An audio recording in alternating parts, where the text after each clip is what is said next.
ওরে নিশিরাইতে বাঁশের বাঁশি বাজায় না বন্ধুরে,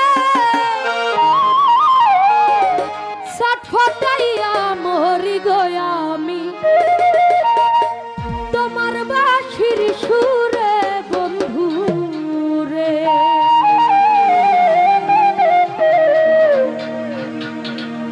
বাঁশি হালকা মাইক দাও।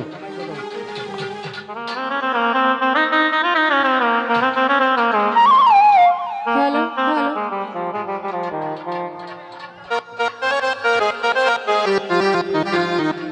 ওরে নিশিরাইতে বাঁশের বাঁশি বাজায় না বন্ধুরে, ছটফটাইয়া মরি গয়া আমি তোমার বাঁশির সুরে বন্ধু গো। ওরে নিশিরাইতে বাঁশের বাঁশি বাজায় না বন্ধুরে, ছটফটাইয়া মরি শহীদ ভাই তোমার বাঁশির সুরে বন্ধুরে।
পাগলা তোমার বাঁশির সুরে বন্ধুরে।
সম্মানিত সুধী, আমি আপনাদের সকলের দৃষ্টি আকর্ষণ করছি, এখানে কোনো পাতি মাস্তানি করা চিন্তা ভাবনা কথা তাই না। এলা যে ইয়ন 5 মিনিট আগে কিন্তু একজনটা সাইজ করা হয়েছে। এখন যদি কেউ বাঘবেরের ভিতরে চিন্তা ভাবনা করেন হট্টগোল করবেন, আমরা কিন্তু ট্রেনিং জমা দেওয়া লাইছি, কথাটা বুঝেন নাই? অস্ত্র জমা দেওয়া লাইছি, ট্রেনিং কিন্তু জমা দিছি না। অতএব সাবধান, আপনি যত বড় নেতাই হন, এই বাঘবেরের ভিতরে কিন্তু খাওয়া নাই। কথাটা বুঝবার পারছেন? এটা কিন্তু ক্লিয়ার কথা কাট। আর পোলাপান তোমরা নাচানাচি করলে একটু দূরে যায় নাচানাচি করবা, উপরে আয় না। ধন্যবাদ সবাই রে।